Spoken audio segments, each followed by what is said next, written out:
Thank you. Charles, would you like to?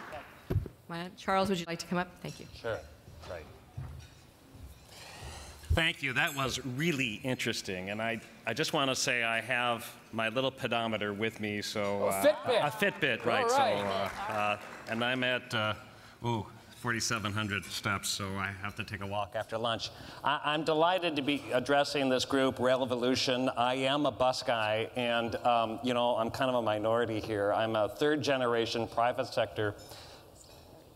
sector bus person, and you know, if my father and my grandfather knew I was speaking at a rail convention, they'd probably be rolling in their grave, because I really do come by, though, many of the things that were addressed here at Volution genetically, that transportation systems work best when they're interconnected and largely through wonderful networks. And I was in Salt Lake City for the past 2 days at a rural and inner-city bus conference with about 1,000 people, and oddly enough, very similar themes about livability and about the power of transportation and transit, in this case rural transit, to transform the lives of communities as well as individuals. So I'm really here not to talk about my bus business, although I'd love to, but I really want to talk about the role of the business leaders and the business community, particularly in the, well, especially in the Minneapolis-St. Paul area, because that is where my personal experience. Now, being in a family business for a number of years, I've kind of grew up with the idea that business folks really get engaged in their communities for the well-being of the community. And that's maybe kind of what brought me to be involved in transit as an essential component for the economic prosperity to a metropolitan region. And you know, I'm not saying anything that any of you already know, that business leaders do get engaged in transit issues.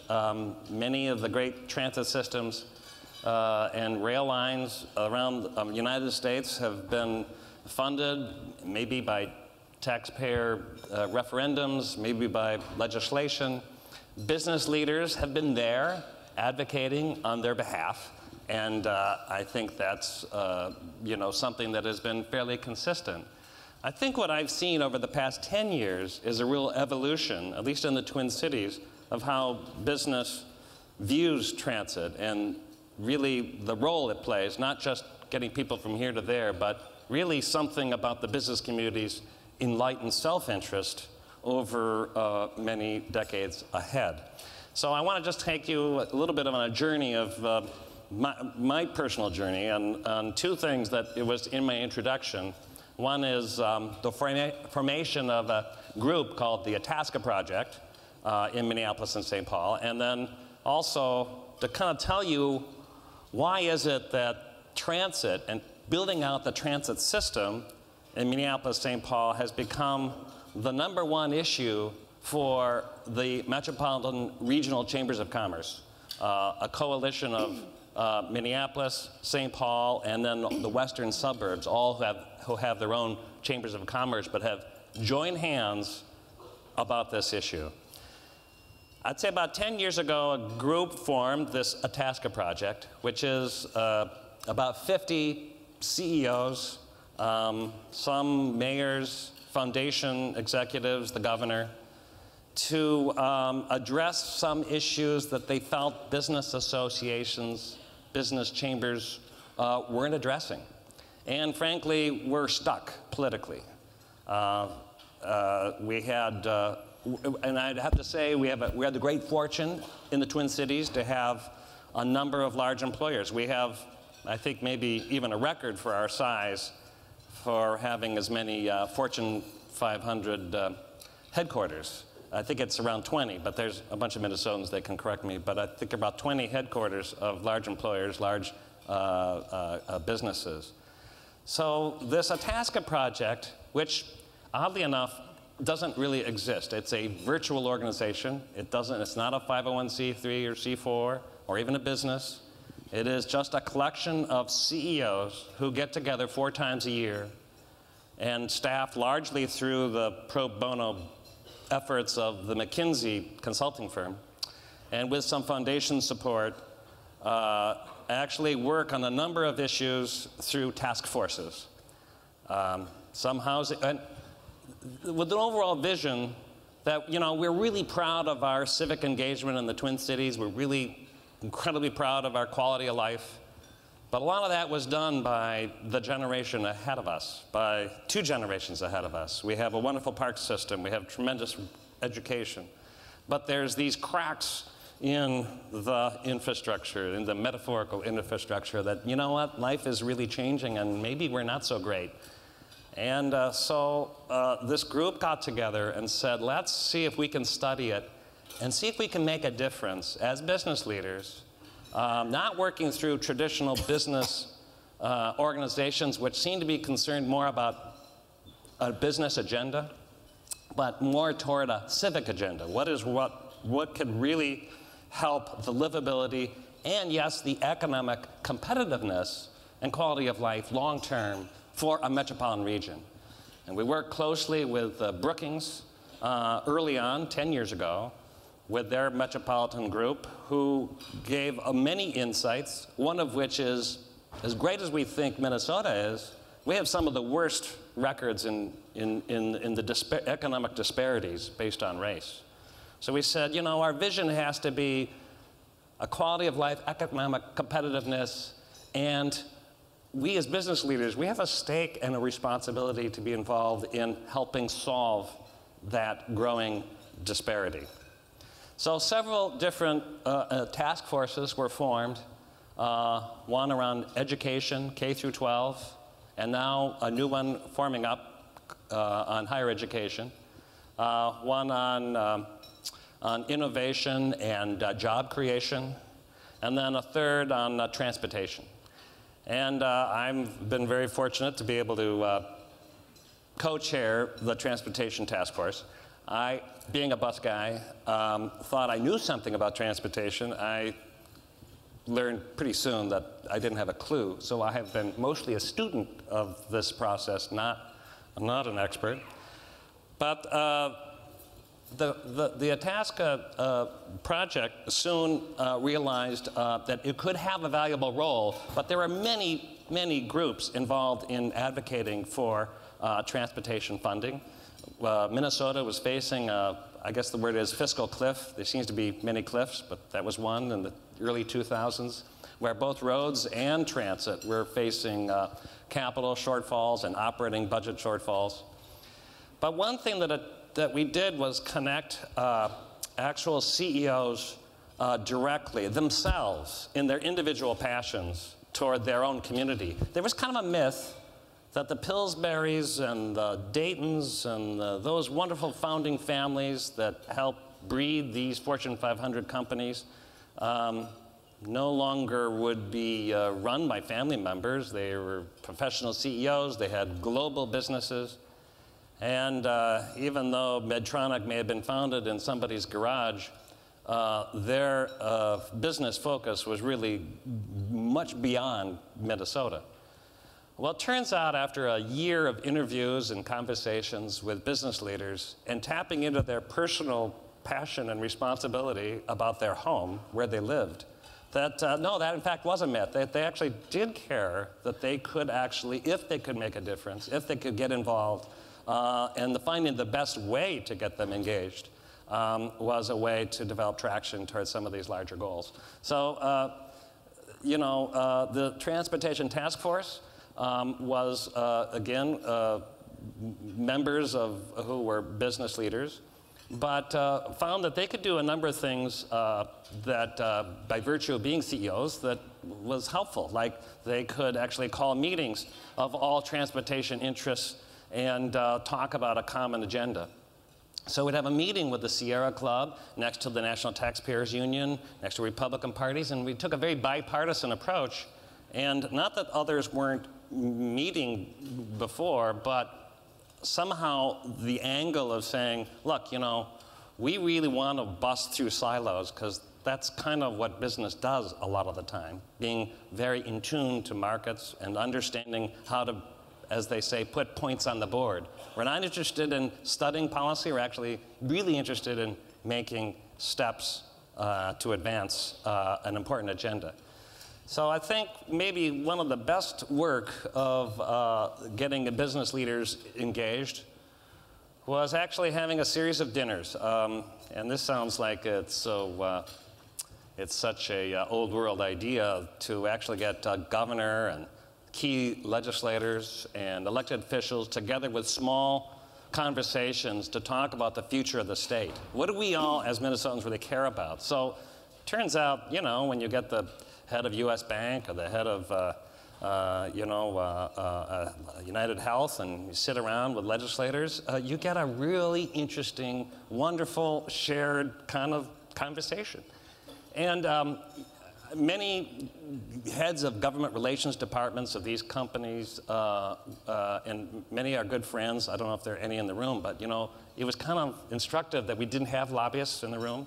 You actually have you know, business leaders directly having conversations. So sometimes I think what happens with large companies is their CEO is very protected by government relations staff and others who, for the best intentions of those businesses, somehow kind of insulate the actual folks who could actually help direct resources toward a higher goal. So just by virtue of those dinners, and I'll give you, there's a number of progress I think we've made in transportation, and there's many frustrations in Minnesota.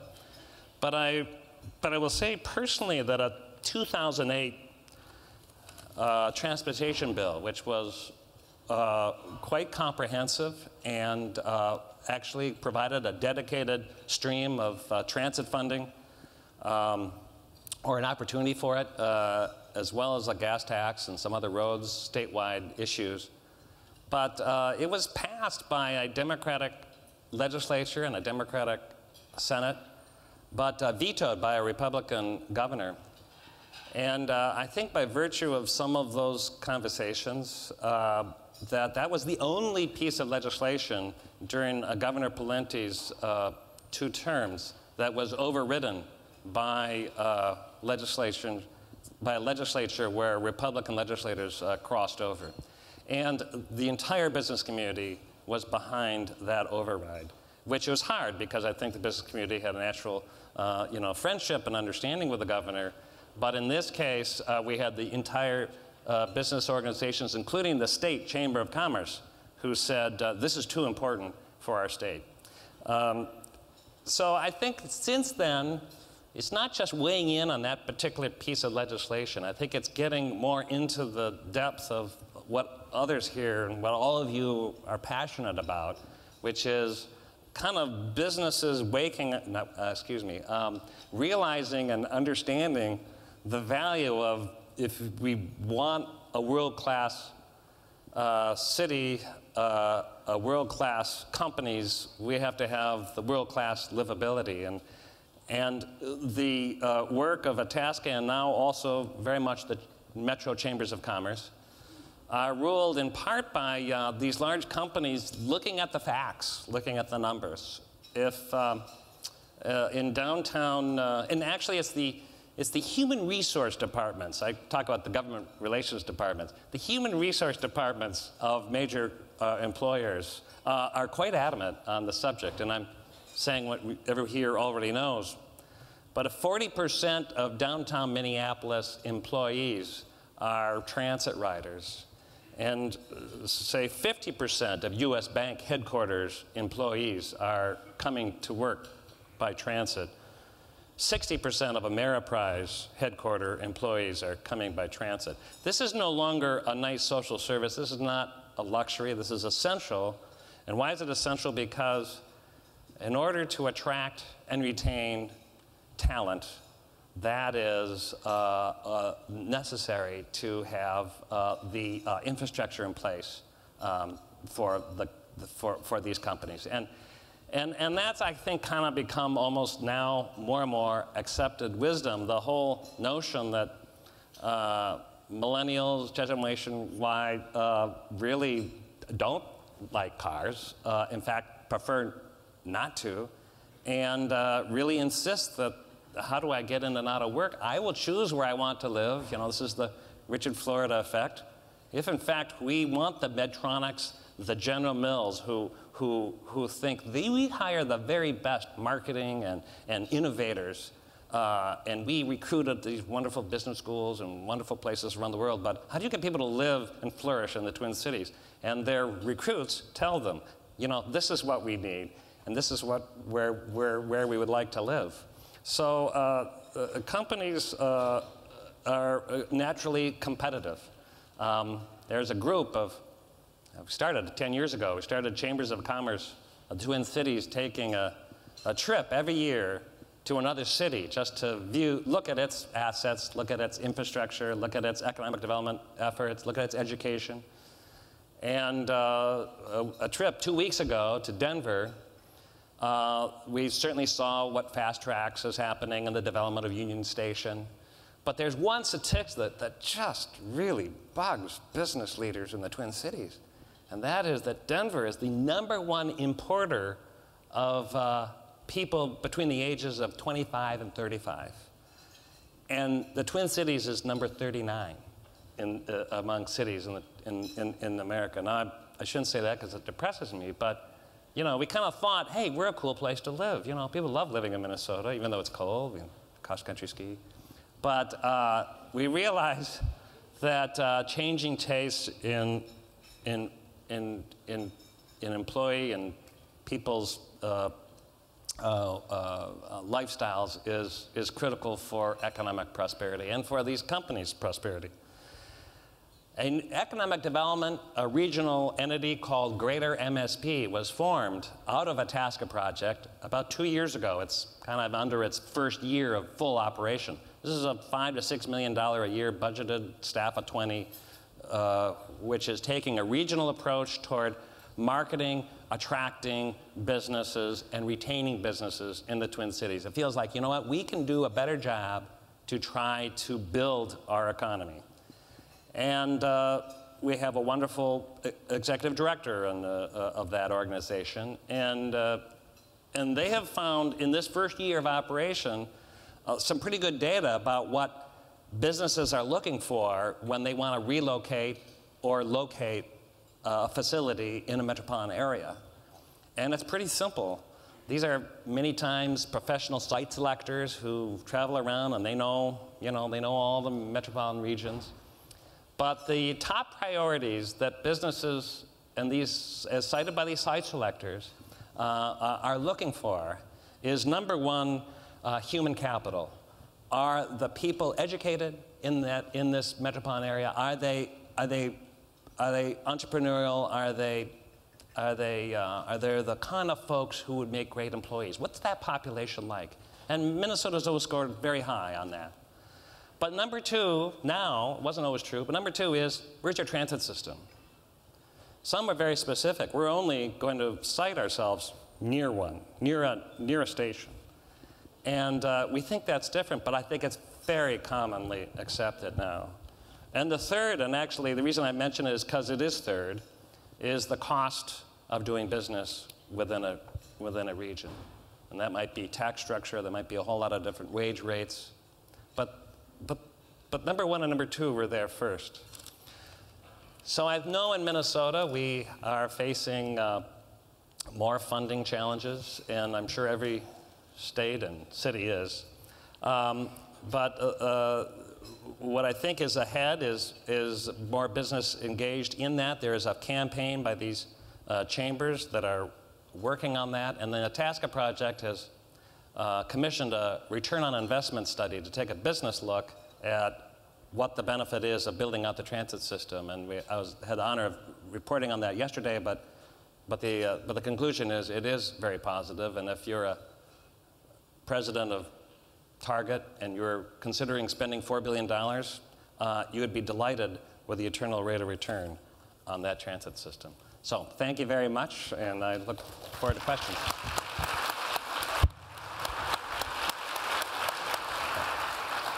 Thank you. You know, Charles, in the last 3 years, I had a lot of opportunity to travel around the country, including to the Twin Cities. And an employee had told me there that the very best friend they made upon relocating to Minnesota was the guy that turned them on to the right snowblower. Very important. I'd like to ask my friend Terry Ludwig to come up and give us a national perspective. Thank you. Sure, thank you.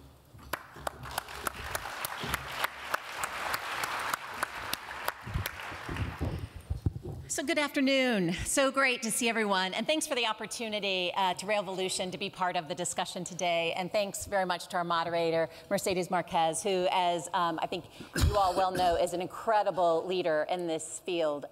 So it's really my privilege to be here today. And if I could, I'll just take a moment just to step back. And I would guess that some of you haven't really, you may not be familiar with Enterprise. So just to set the context for a moment, I think we've had the context set in certain terms of some of the challenges. I think I'll be, and some of the potential solutions. I'm going to try and talk about some of the bright spots that we see at Enterprise, and then also how we're really looking at our efforts and making sure that we're having an impact and the collective impact that we all desire in this room. So just as a starting point, Enterprise was founded about 30 years ago by Jim and Patty Rouse. Some of you may be familiar with them. Jim grew up in the Depression, and he was orphaned as a younger child, and he and his siblings lost their home. And so as Jim grew up, he actually became one of the preeminent developers in the country, which is why I assume some of you might know of him. But what you may not have known is that he lost his home. And so as he became of age, and at the age of 62, as he had traveled across the world, he really saw so much inequity, and he got very concerned about the issues of poverty. And so he took it upon himself to say, well, how can I be part of this solution? And so with his business hat on, he invented Enterprise. And he said that, look, it cannot be the social sector that does this alone. It cannot be the private sector alone that does it, or the governmental sector.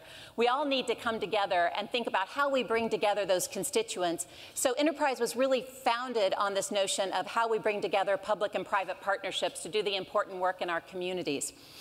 And through the focus of our organization and the innovation that we've brought on a local level, a regional level, and a national level, we've committed about $12 billion in capital to distressed communities over the last 30 years. And we've certainly helped to create over several 100,000 units of housing and touch millions of lives during that time as well. And this year does mark our 30th anniversary, and so we are definitely looking back. We hope we're 30 years wiser, but we're also reflecting on what has worked well and what has not, because we're at the front of our thinking is, certainly how we all address not only today's challenges, but what are tomorrow's challenges. And we know that there's a lot of complexity in our communities, but also, as we said, fiscal cliffs abound across our great nation. So much is at stake for the low-income communities that we represent at Enterprise, especially in the wake of the economic and social turmoil that we have seen over the past few years. So the question is, how do we all work together? How do we determine what will really work to make sure that the poverty rates that we've seen going up will come down? How do we make sure our communities are stronger? How do we make sure that all people have access to opportunity, and that includes our low-income folks? We can certainly put opportunity in reach if we make a commitment to stop working in silos. Mercedes and others talked about how we bust silos. This is absolutely critical. And from our perspective, we're looking through the lens of home, from housing as a platform. So just, I'm going to throw out a few data points as I go along, because I think the data really does matter. So 1/4 of the nation's renting households, can be placed under the category of very low income. That's 10 million people there that are they're living in dire straits. And since we know housing is a really important platform, and we know the importance of a good home, that's critical for our thinking as we think about the intersection of our work around transit. And when we think about a home, sometimes we have other doctors here on stage. I also like to talk, Dr. Megan Sandell, some of you may be familiar with her work, but she's a nationally recognized expert on housing and children's health. And she calls housing a vaccine. a vaccine against a whole list of physical and mental health illnesses. It's a great metaphor, and it's true.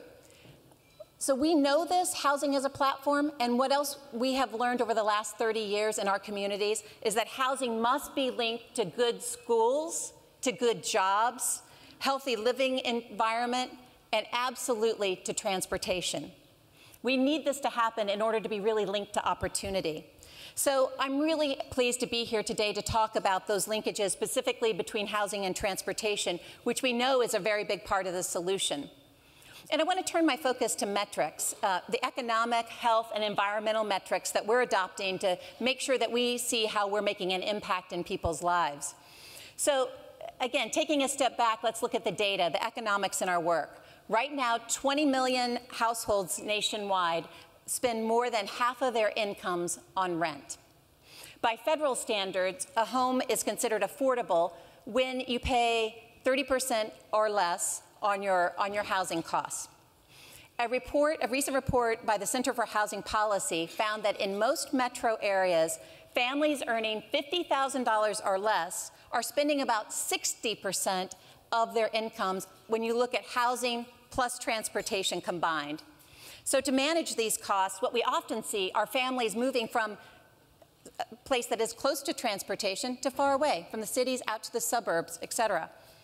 And we know from the work that's been put out from the Harvard Joint Center on Housing Policy that while you can take every dollar a family might save from making that move to a more affordable place, you give back 77 cents in transportation costs. That is not the right equation for that family or for our country. So at Enterprise, we know that we can't just look at the cost of housing when we're talking about affordable housing. It has to be about the other factors that are also at play when we're looking at a family's pocketbook. So together with our partners at HUD, the Center for Transit-Oriented Development, Low-Income Investment Fund, we are supporting a transition to looking at combined metrics so that we think about affordability being closer to 45% when we look at housing plus transportation combined.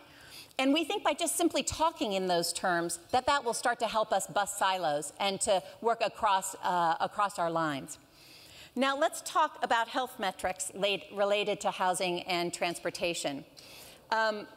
So I think we got a very good primer on that already. But I will say that certainly the costs in excess of the levels that I just talked about, we know really contribute to housing instability. And then housing instability, as we know, leads to many other issues, such as food insecurity and starting to have many of the issues that Dr. Jackson mentioned earlier. So according to Children's Health Watch, 50% of these kids are more likely, that have housing instability, are more likely to be in only poor or fair health. And 70% of them are likely to have developmental delays. So as we look at the future, we're going exactly where my colleague spoke today. It's how do we think about the comprehensive health measurements that we can look at the individual level, the neighborhood level, but also the regional level and the national level. And two of the really basic ways we're doing that is, first, is the adoption of the Housing plus Transportation Index, as I just mentioned. And secondly, how do we start to articulate affordable housing benefits in transportation and environmental metrics as well? So many of you may be familiar with Enterprise has Enterprise Green Communities, which is a national standard for greening all affordable housing. And with nearly 10 years of experience under our belts around greening affordable homes, we are really now turning our attention to think, not only do we know it has incredible economic benefits and environmental benefits, but what are those health benefits? And we know our work has reduced asthma very much. We also know that green and location-efficient home will, in the homes that we worked in Seattle, it brought down asthma rates by 66%. That's just huge. So right now we're looking at doing a study that brings out some of the other health metrics that were talked about earlier. And I think this will be really essential to look at how health is affected by the green work that we're doing and the site efficiency. And we certainly see our work building on models like the ones that we have right here in California. where SB 375 changed the regional transportation planning process, which is the integrated planning process, which happens every 4 or 5 years, that we know leads to allocations of billions of dollars. And we know what happens in that is that in California, you had 18 of the largest regions, they had to create a sustainable community strategy with their planning process. That means you have to integrate housing, land use, transportation plans, and that's all tied to greenhouse gas reductions as a measurement of success. So it does help us when states like this take leadership. It helps us to be more catalytic in our role and in the local work that we're doing. So as we think about the environmental metrics that will help us in this process, we're working across the country to convince transit agencies and metropolitan planning agencies to allocate small amounts of very precious highway and transportation funds to fund affordable housing initiatives. We're doing this in San Francisco, where the Metropolitan Commission made a $10 million investment in the Bay Area Transportation Fund. From that, we were able to leverage $50 million. This loan fund is now successfully financing housing and other facilities across the region that are linked to transit. And we've learned through this experience that one of the things we haven't done so well is that we need to talk about how we're meeting the transit interests, and such as what are the vehicle miles traveled? What's the VMT associated with this type of development, and the greenhouse gas emissions? And so those are some of the improvements that you're responsible for generating in your community. So how do we begin to shift our language? So we're working with the Center for Neighborhood Technology to do just that, and starting in Denver and expanding from there. So just to give you a bit of a sampling from our work in Denver, CNT found that based on a conservative estimate of placing 25% of the new households in the Denver region near transit, we can reduce VMT by 480 million region-wide. That's a big number. In addition, CNT found that lowering VMT, of course, equates to improved air quality. And so investing in affordable housing near transit will help Denver with its regional attainment with national ambient air quality standards, and will allow the region to reach all their conformity goals. We saw some charts up here on CO2. And certainly placement of 25% of the new households near transit, it does equate to significant CO2 reductions, so about 500 to 1,000 metric tons per day, or a 1.75% to a 3.5% reduction in metropolitan greenhouse gas inventory. And finally, I'd like to talk on the notion of policy and collaboration. I think that's been discussed a lot at Volution. But as you know, the same appropriations committees fund both HUD and the Department of Transportation. And this year, for the first time, what we saw was 178 housing and transportation organizations band together to come and say, let's have an increased allocation for T-HUD instead of just worrying about dividing the pie. This may seem like a very small thing, but we see it as a really important step towards further collaboration.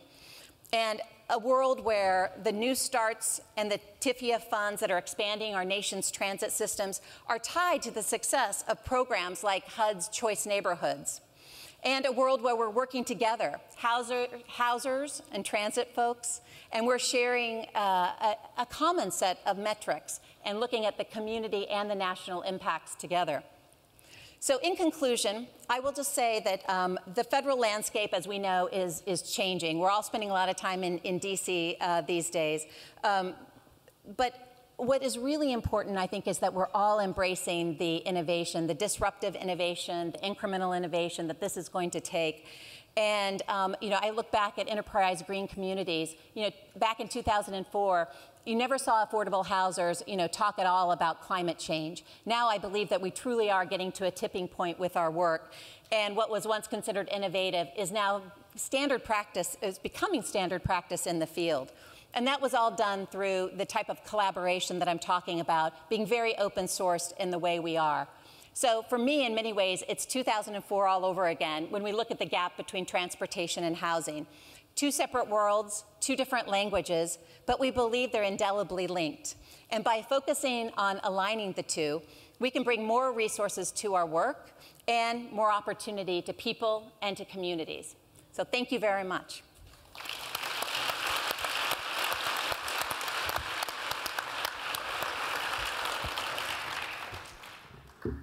So an applause for our panelists, please. Begin some questions.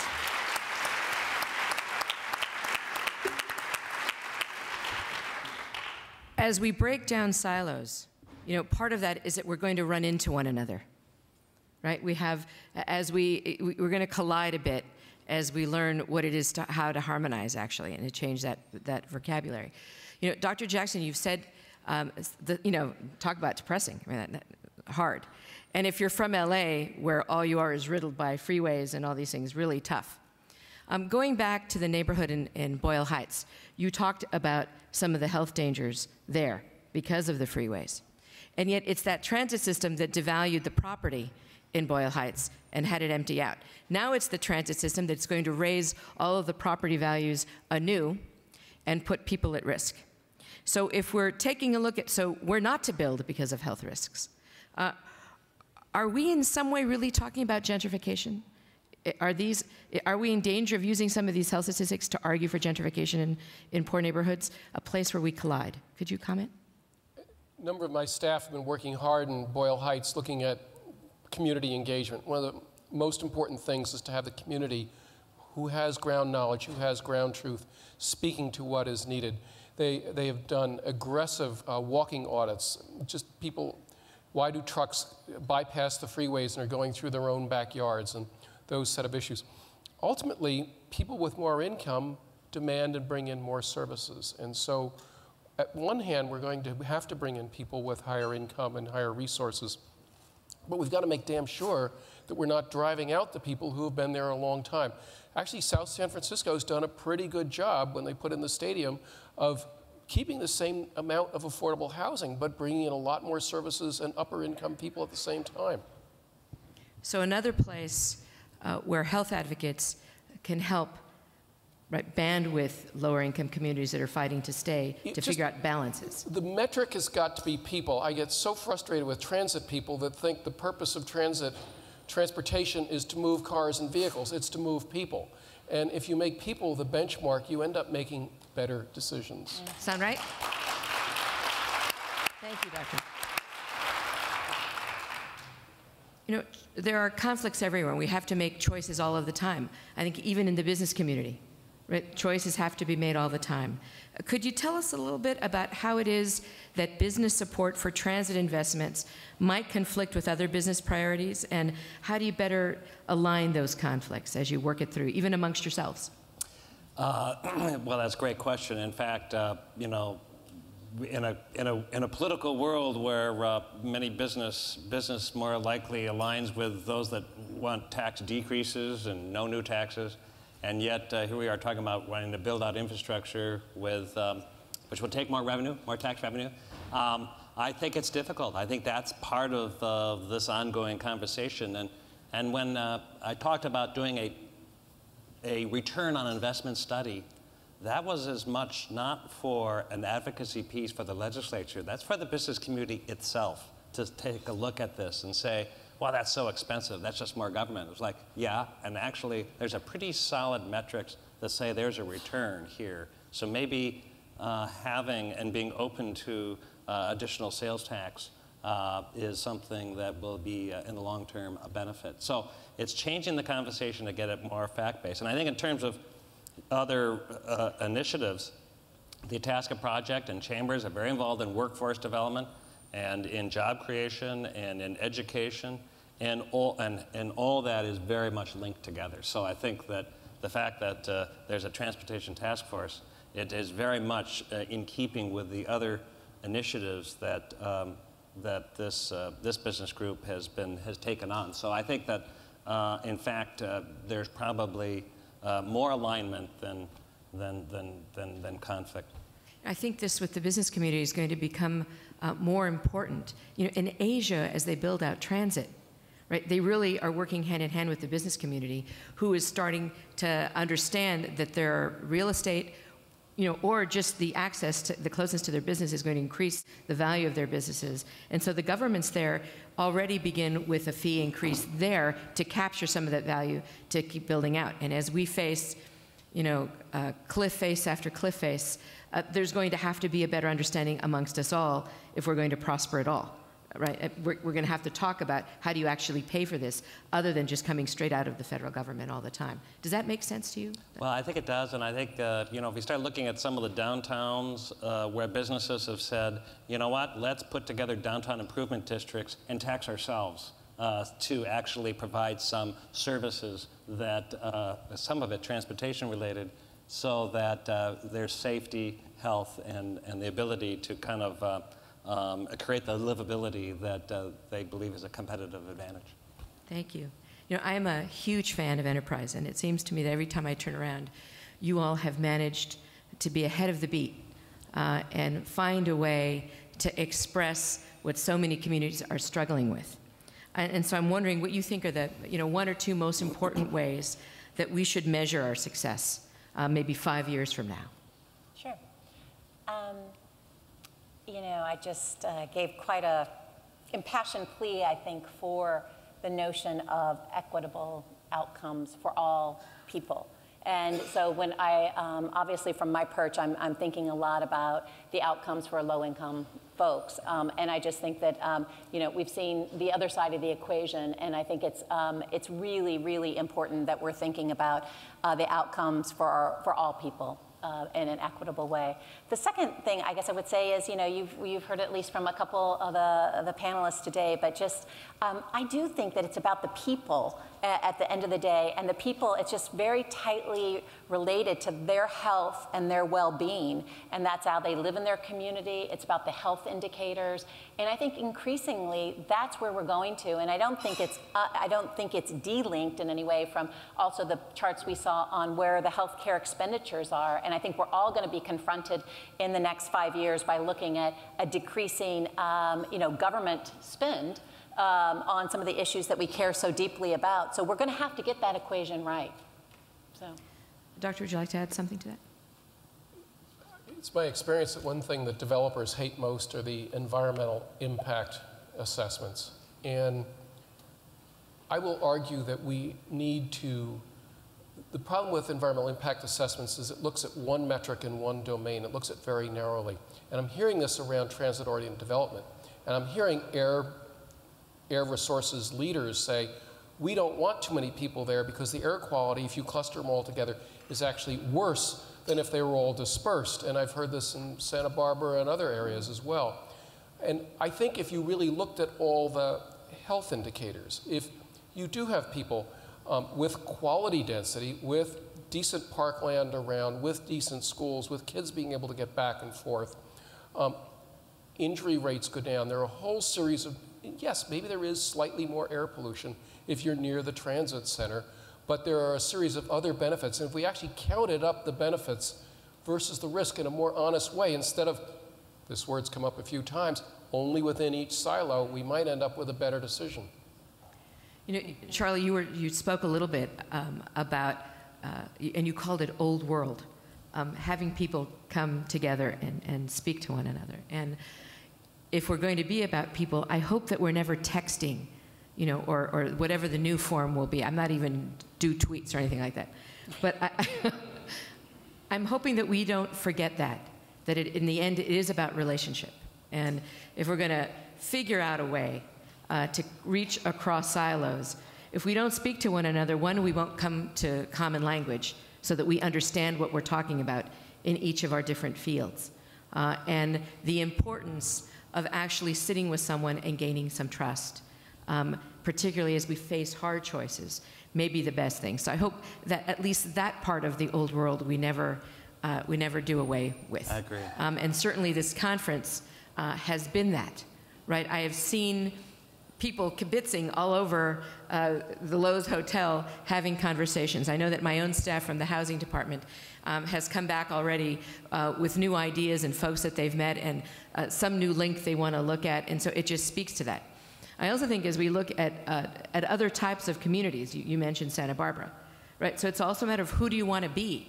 We already know, studies tell us that if we gather together and we make it possible for people to talk, that innovation emerges from that cross-pollination. And transportation is certainly a way to do that. You know, there are other places where maybe they don't want so much, right? So, but what it means in the end is that they will die away as a center of vibrancy as they isolate themselves. So we're going to move forward from here. We're going to want to thank again our panelists for joining us. Thank you so much for coming. Okay.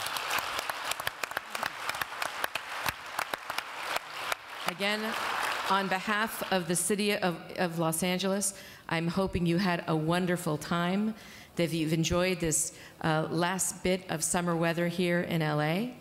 And from us to wherever you go home to, that you travel very safely and that you put to good use everything that you've learned here at this conference. And I'll turn it back over to our hosts. Thank you so much.